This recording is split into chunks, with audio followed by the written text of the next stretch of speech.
Guys, this is Koetting. I'm here with JS Garrett. And today I am really excited to dig into a ritual that you're making available that, honestly, I don't know if you've heard this. There are a lot of people saying you shouldn't do this ritual at all, that this is absolute blasphemy, that it's gonna bring nothing but destruction to people who partake in it, and it's gonna drag everybody to hell. And this is a reverse baptism, and I can see why people would say that, but I think what a lot of people see as being dragged to hell, you and I might see as ascent. So, yeah. To tell us about this ritual, how'd you come up with it, and what is it?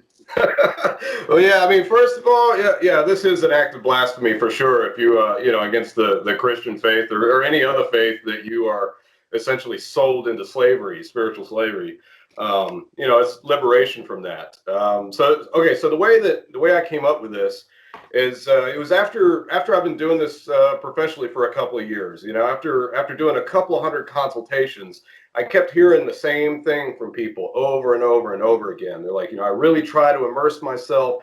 I'm really trying to walk this left-hand path and learn magic and, summon demons or angels or whatever they were trying to summon. They're like, every time that I try to do a ritual, an evocation or something like that, then I have an anxiety attack.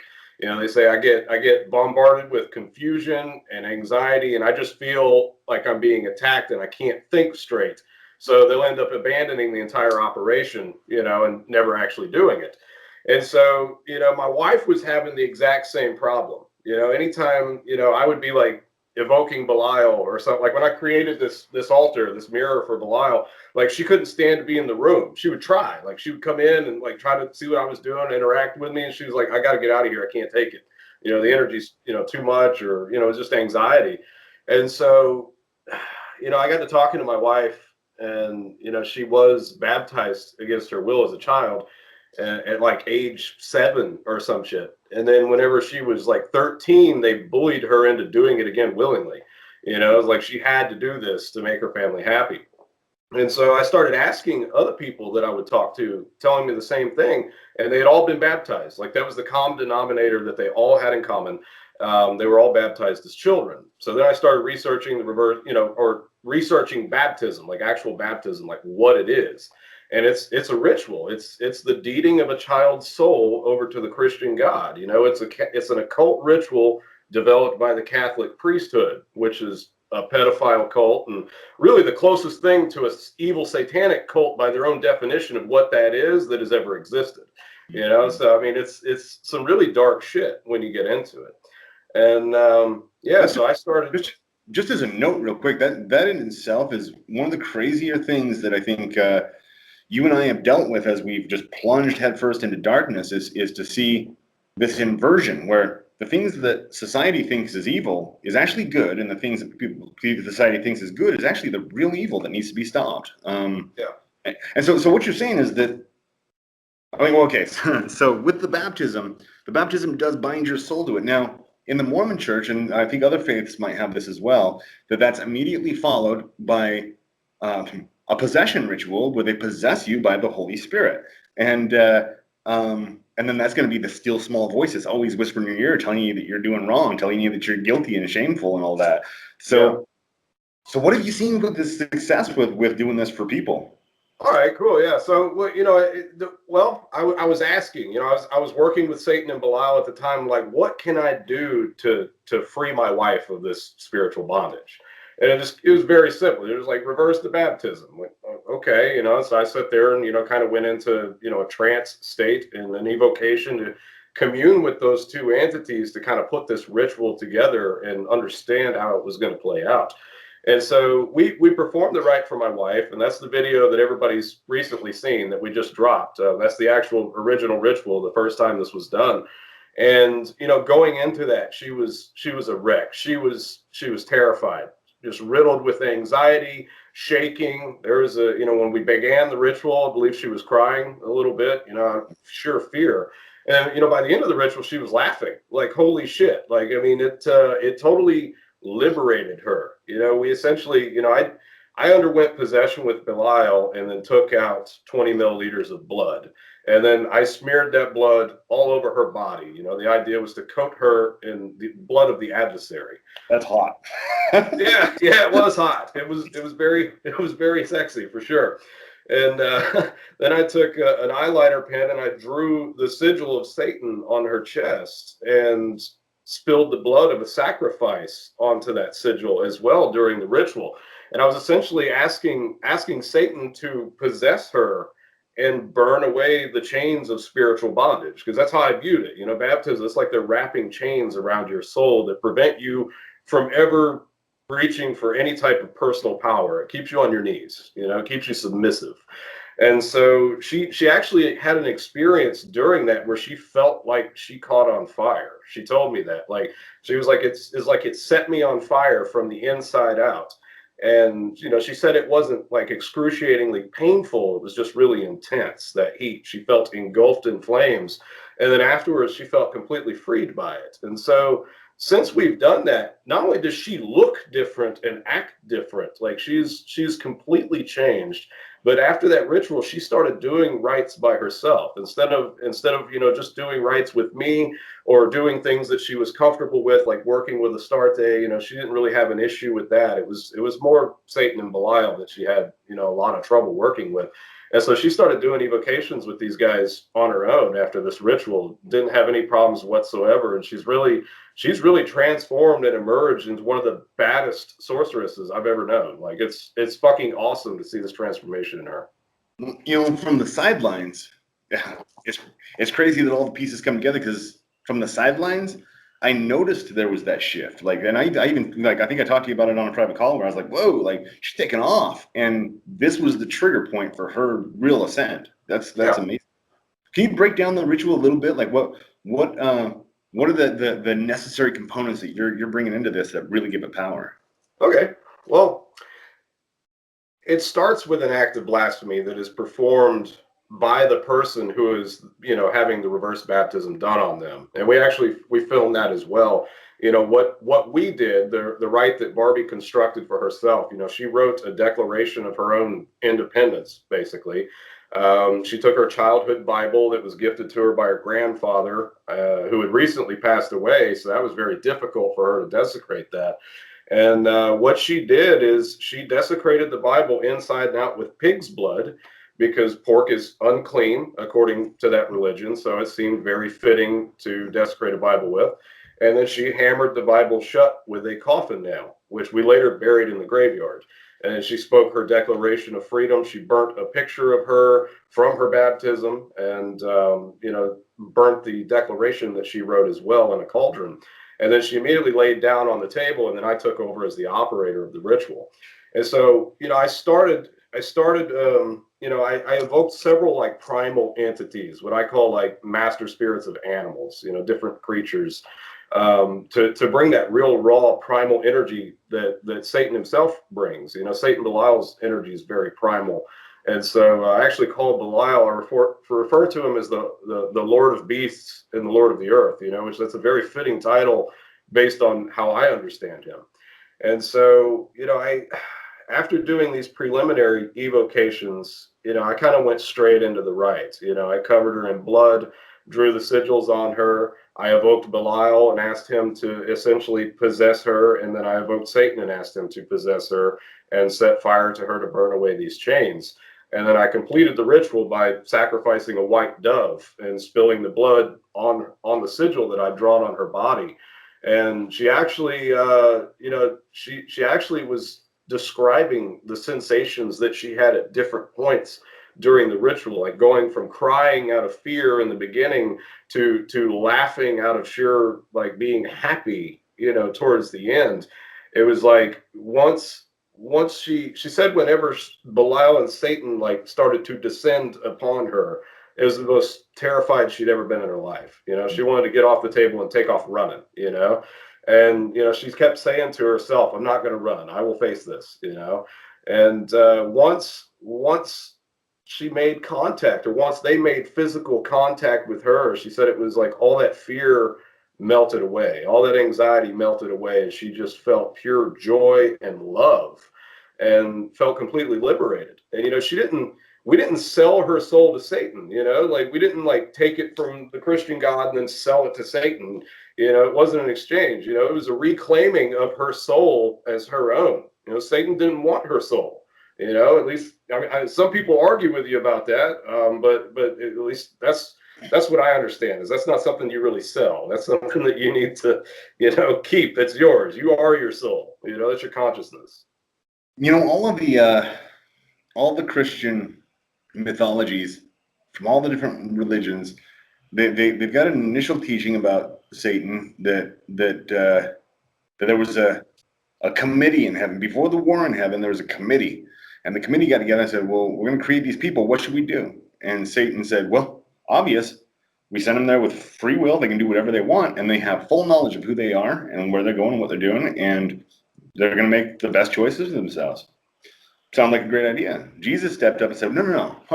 Why don't we confuse the fuck out of them, send them in the wrong direction, give them these desires that are contrary to what God wants them to do, and see if any of them make it. And Satan says, well, that's fucked. Why would you do that to our people? Why would you do that to any creation? That's fucked. And my personal belief, if there's whatever truth there is to that tale, Satan is still doing that job. He's trying to open the veil so we have full knowledge of who we are, and he's trying to make sure that we have full free will. At one point, I actually asked Satan. It was actually while I was putting my finishing notes on the Satan compendium that or my grimoire Satan compendium that at 3 a.m. I just wandered out into my yard, out into my ritual circle in the backyard, and I was like tranced out like no other.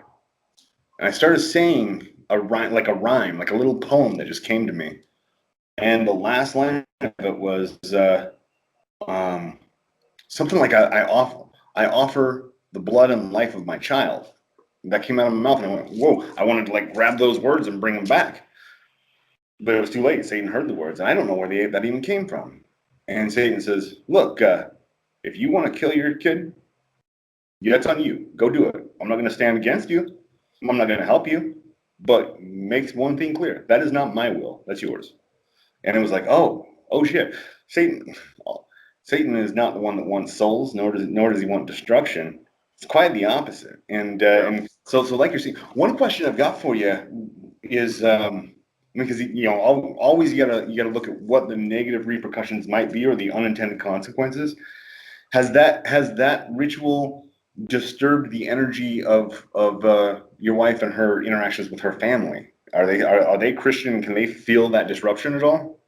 Well, as far as whether or not they can feel it, I will say that they can. They've definitely noticed a difference in her family. They're not like Bible thumpers or hardcore Christian, but they would be considered Christians. And what they say is, we don't care what you do as long as it makes you happy. They see the difference in her, the positive change, and how much she's improved, as well as the rest of our lives, or every area of our lives has improved. And so they're happy for us. They come spend the night here. They know what I do for a living.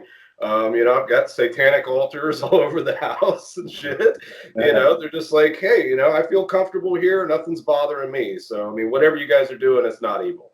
And I really don't feel like it is. I feel like Satan, if anything, he is fighting to help us earn the right to survive as a species. Because let's be honest, like right now, like if you go back to like Inky and the stories of the Anunnaki and Enlil and El, they that God wanted to destroy humanity, and Inky's like, no, these are my children, I helped create them, they deserve to live and whatnot. And so it's like, I feel like he is trying to help us earn the right to continue to exist. Because right now, I don't think the human race is doing a very good job of proving their worth.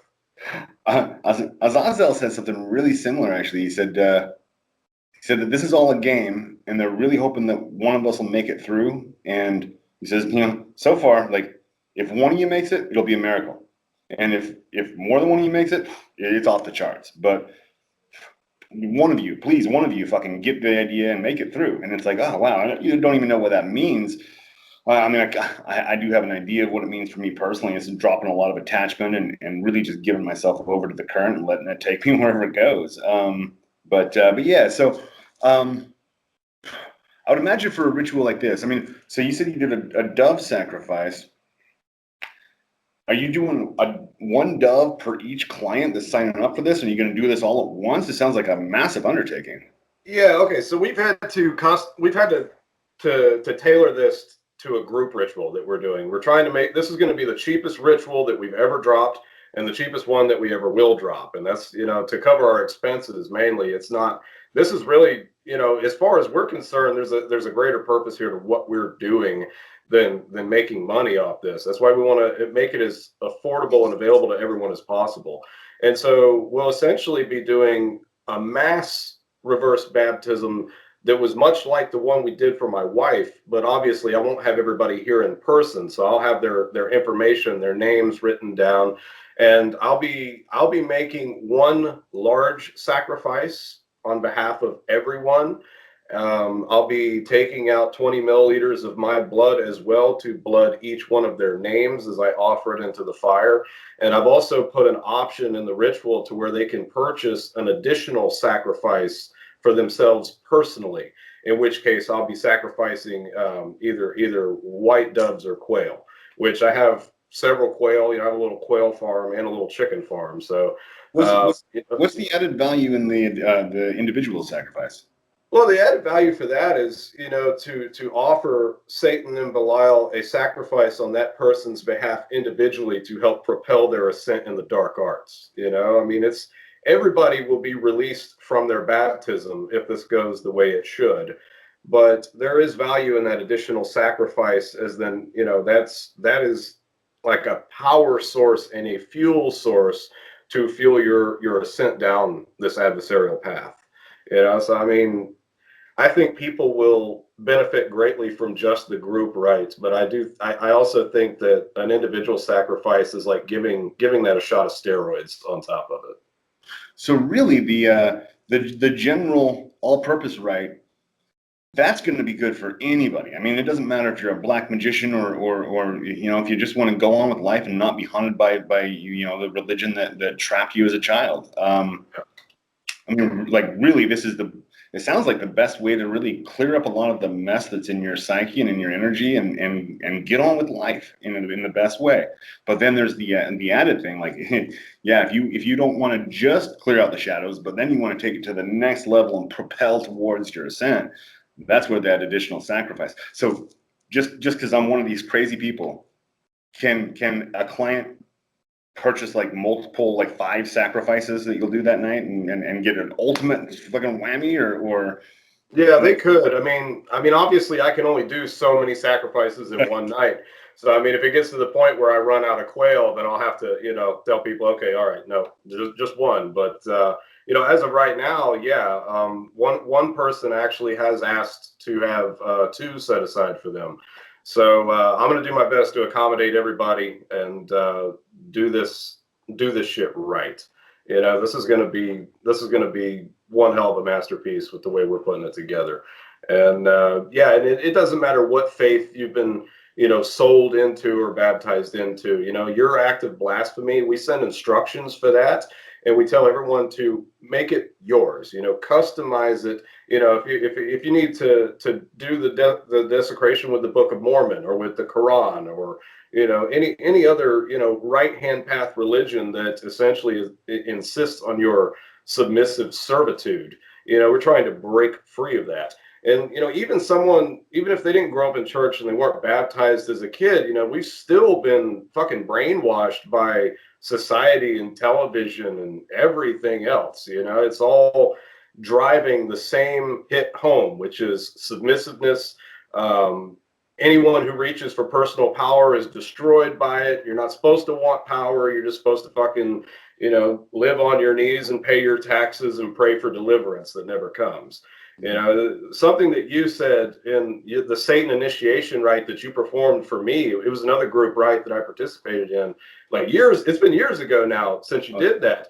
But you said we now exchange we now exchange power in the place of empty promises or something like that, and something to that effect you said. And I think that's an excellent way to put it. Like we're saying fuck this bullshit that does not work. Give me personal power and control over my own life and destiny. And ultimately the goal here, whether you're a black magician or not, is to reclaim your soul, your consciousness as your own, and do as you will with your own life. You know, you are not selling your soul to the adversary, but we are choosing to walk the path of the adversary, and that we are not going to any longer live on our knees in a religion of slavery and servitude. That's how I look at it. So, you might not know this, but you probably actually don't. When I first met you, I was a little intimidated actually because you are a person that calls bullshit. If you see bullshit, you're gonna say it. You're gonna say it out loud. You're gonna make sure other people can hear you. And so when you came out to my boot camp and I'm sitting there with you, I'm going, fuck. If I'm full of shit, which there's always that little nagging voice of like, hey, you're a fraud back there that I always got to counter. And so maybe this ritual would actually help take care of that because I bet some of that is installed. Some of that negative self-talk, the guilt and shame that's always in people's heads. I bet some of that is intentional. Yeah. But yeah, the fact that every step of the way, like, and you have called bullshit, and you're like, yeah, this over here is bullshit, this over here here's bullshit, but here's what fucking works. And the shit that works, you just crank down on. Like you find a way to just tighten the thumb screws and get as much out of it as you can. And I mean, honestly, that's why you succeed where a lot of people just don't. You're bringing an extra fire that most people just don't have, and that's the ability to call bullshit. It's the ability to see bullshit and to call it, and at the same time to also go, well, no. When you do blood sacrifice, when you anoint your intention in blood, there is something there. That does ignite something, and then to do it in the ritualistic format that you've got. Also, there's a really interesting thing that I don't know that people are aware of this about you, but you are intimately in communion and constant contact with Belial, with Azazel, with Satan. I mean, as far as I see, they're always with you. They're always guiding you. They're always leading you, and they've led you right to this ritual. To free the masses, or at least as.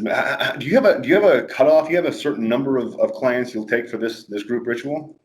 Normally we would have a cutoff, but for this we don't. I mean, I don't expect 10,000 people to sign up for this, but I do expect somewhere around 100 to probably sign up for this. And so, yeah, I'll be I'll be eating some extra Wheaties before this ritual for sure. I'll probably be doing a deification rite for myself to muster the energy for this. And I'm gonna even if it kills me, dude, I'm gonna give it everything I got, and it's going to be a success. It's just if you do the work, you will get results. You got to put 100% effort into it.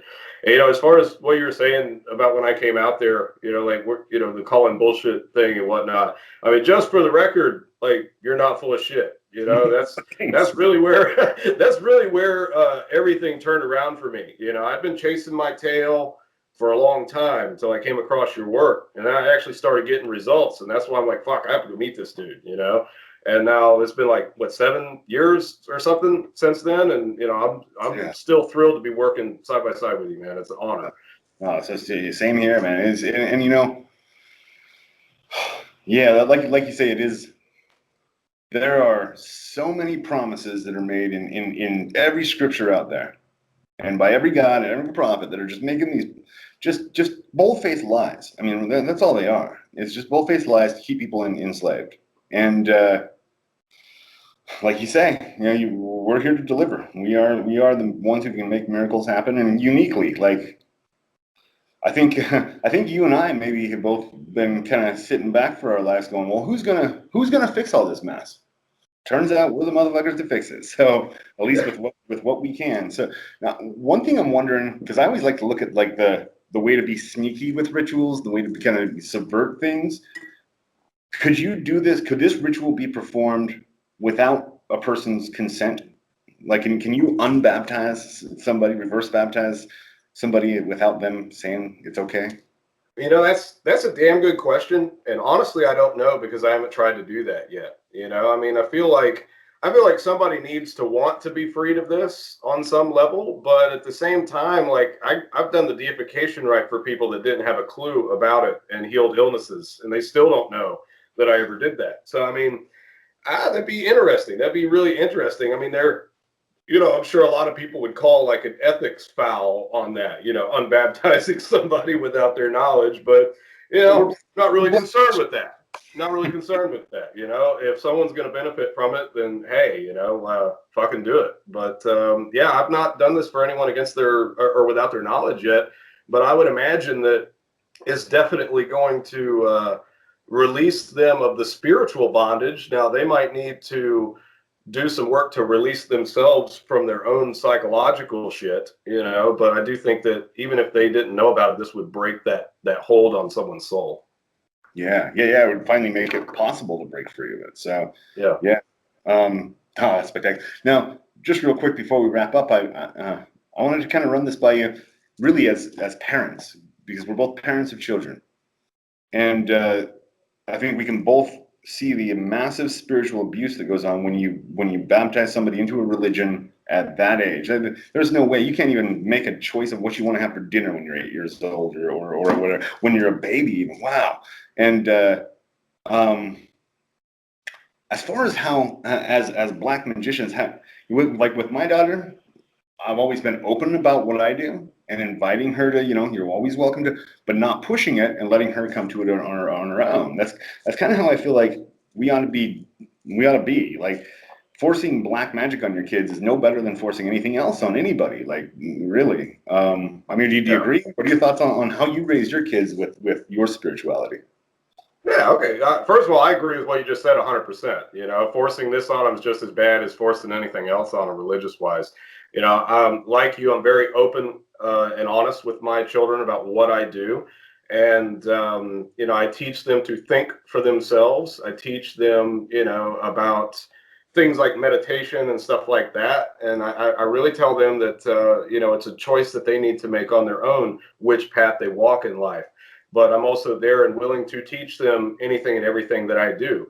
And my youngest child absolutely is already walking this path of her own free will. She creates her own spells. She'll go out in the yard and lay out her little circle that she made by hand and sit there and call up a fucking thunderstorm. Like, Dad, I'm going to make it storm. And sure enough, dude, like, she did this a couple of weeks ago. As soon as she stepped into the circle, the thunder cracked like off in the distance, And so as soon as she stepped out of the circle, that's when the storm really ensued, and it actually knocked out the power here. It was pretty, like, it blew me the fuck away, some of the stuff that she can do. And that's because I've never taught her that she can't. I didn't raise her in church. She has not been baptized. I don't let anybody force fucking bullshit religion down her throat. And I also don't force my own shit down her throat. I just teach her about things and let her choose to do whatever calls to her. And she's very much a natural witch. And I could not be prouder of that. If it wasn't long ago, she was like 7 years old. She came to me and says, Daddy, I have a question. I'm like, what, honey? She's like, when you die, can I have your skull for my altar? And I'm like, oh my God, of course you can, sweetheart. I will put that shit in my will today. Yeah, I wouldn't have my skull on anybody else's altar, sweetie. Nope. I actually do have a belief. I don't really have any evidence for it besides just our children, but I do have a belief that the generation that we're raising is going to just blow us away as far as what they're capable of. Azazel said that the human race has, I think he said, 2 generations left. We're one, and then one after that, and then our kids. And then after that, we're not going to really be human anymore. We're going to, so whatever that means, our kids are special. Like, there is something there. And I think people need to get back to that, like, understanding childhood is sacred and special, and don't fuck that up, man. So, yeah. No, I agree. And, according to science, the human, our human DNA has been upgraded like 36 times over the past, throughout history. And we don't really know what that means. Most people think it's aliens, and part of me wonders, if some of these entities we're working with are actual physical beings on another fucking dimension or something like that. And so maybe that's what's getting ready to happen. Maybe we're due for another upgrade, which I really think that every so often we have some type of cataclysm that probably wipes out most of the human race. And they take the ones who they deem worthy of being upgraded and simply change the species every so many thousand years. So, I mean, that makes total sense to me that could be coming around the corner. Maybe that's what we're preparing for. No, absolutely, I think so. No, awesome. So, with this, because really this is your first mass rite with this ritual, yeah. Yes. I mean, I would hope that you open up sessions like at least once a year or something to do this for new people, because this is, I mean, I'm already seeing what you're doing is going to free a lot of people. Yeah, we're actually planning to do one of these mass reverse baptisms every 6 months. Oh, So we're going to do that for as long as people want it done, you know. And yeah. one other thing, we actually had Elena Lemmy. She made these Satan coins, these pendants, which are badass. We're also including these as a talisman that come with this ritual. There's going to be like different tiers. You know, if you want to sign up for the individual sacrifice, or get the Satan coin, then it's a little bit extra just to pay for the merch. But yeah, it's going to be really, really awesome. I think this is going to, like you said, open the doors for a lot of people that are struggling. Oh yeah, oh yeah. And by the way, Elena Lemmy, I don't know her as a personal friend. I just know her work, Oh, and she's fucking badass, dude. oh yeah. Hold on. She made me this.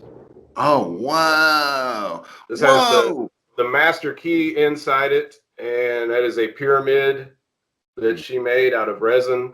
There's copper wire wrapped around the bottom. There's some really cool stuff embedded in here. And she's also the one that has made our Azraludu pyramids for our wish boxes.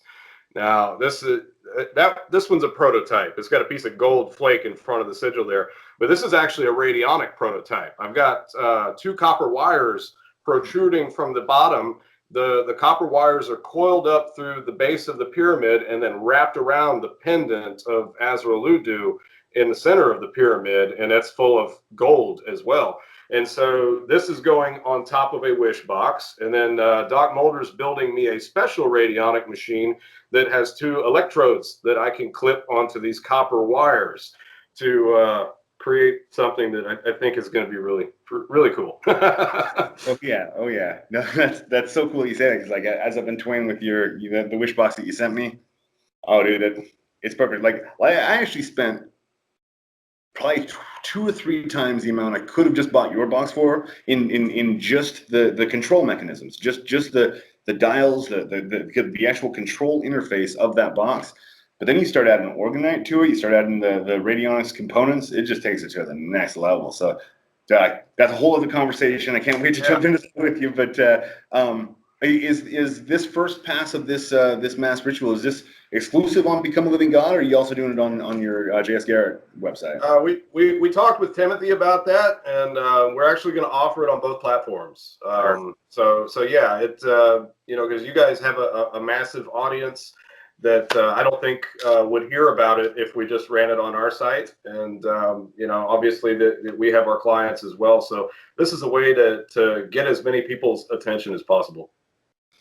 Yeah, no, absolutely. And I think, I mean, it sounds like you're kind of coming at this from like a humanist perspective, where you're like, this is needed, and you're almost putting your profit to the side, where you're like, it doesn't matter if you rake in a lot, because it's what you're doing is beyond. So, is it? Can people go? Because I know Become a Living God is still getting the landing page for that set up. Do you have are people able to go to your site and sign up for that right away, or how can people get in? It's actually already set up and available on jsgarrett.com, and Timothy is about to drop it on Become a Living God. So people can sign up for it either place, and it's gonna be it's gonna be awesome. And like you were saying, as far as like the profits, we could easily put this out for $7.99 to $1,000, and I think people would sign up for it all day long. But at $2.99. Just about anybody can sign up for that and reap these benefits. And I'm sure we'll make money off of it, but it's really not about that. Not for this ritual. Yeah, no, that's perfect. Well, thanks for fucking being an awesome channel that you're able to actually receive this stuff. You do have a unique ability to do that, to receive this weird stuff from other dimensions and to go, here's how I apply it. And So thanks for being that open channel, for doing the work and for making this available. This is awesome. I can't wait for it. I know a lot of people are going to benefit from it. So just give you a heartfelt thank you for doing the work that you're doing. And I would like to tell people, yeah, definitely go to jsgarrett.com or becomealivinggod.com. Check out that. At becomealivinggod.com, you've got one of the first menu tabs there is Ritual for Hire. Click that. That should be right there. And as soon as that page gets loaded, then boom, we're good to go. When is this? When are you actually doing the ritual? Oh God. Yeah, I believe it's exactly a month from now, February 28th. I'm pretty sure is the date. If I get that wrong, then you guys call me an idiot. But I believe that's the date that it's scheduled for. So we're going to be advertising this for exactly 1 month before it drops. And yeah, and with that being, with what you just said, man, thank you. Like I said, none of us would be where we're at if it wasn't for the groundwork and the foundation that you've already laid. And it's such an honor to be working with you, man. We're doing it together, man. I would have crumbled a long time ago if it was just me. So we're doing it together. I appreciate the hell out of it. And yeah, like an army of darkness, we are fucking getting it done. So awesome, dude. Thanks for jumping on this conversation with me, man. Thanks for doing the ritual. Everybody, yeah, go check that out and get signed up for it. Now that I actually have this conversation with you, because I wasn't even sure really what this was. I kind of got the feeling of what this was, and I saw the video and I was like, ah. Now that I've talked to you, I'm pretty sure I'm going to sign up for this too, because I can feel that like psychic impediment that's still binding me, and I can't even tell you the amount of rituals I've done to try to break that, and so this is a true breakthrough. So yeah, I recommend everybody go check it out, sign up for it. I imagine people who aren't even aware that they're having any blockages or problems would probably notice a massive benefit. I'm like, I'm just projecting myself into the future of when this gets done for me. And I imagine that it'll almost be like a revelation of that freedom, like your wife laughing at the end of it going, haha, like free, free from that psychic burden. So can't wait for it. That's awesome. That's awesome, man. It'll be a pleasure to include you. I'll set a quail aside for you, brother. Oh yeah, awesome. All right, bro. You have a great night, and I look forward to a month from now with this ritual is literally going to change the world. Oh yeah, brother. Thank you. Awesome. Thank you. You have a good one. Bye.